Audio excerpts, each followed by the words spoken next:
সিলেটের ঐতিহ্যবাহী শাহী ঈদগাহ ময়দানে ঈদের প্রধান জামাত অনুষ্ঠিত হবে। বৃহস্পতিবার দুপুরে ঈদগাহ মাঠের প্রস্তুতি ঘুরে দেখেছেন প্রবাসী কল্যাণ মন্ত্রী আরিফুল হক চৌধুরী। এ সময় তিনি বলেন, শাহী ঈদগাহ ময়দানে প্রতি বছর ঈদের জামাত অনুষ্ঠিত হয়।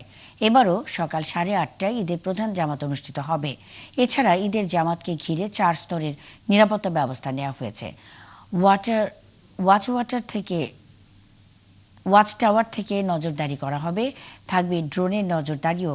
ইউনিফর্মের পাশাপাশি সাদা পোশাকেও পুলিশ সদস্যরা দায়িত্ব পালন করবেন।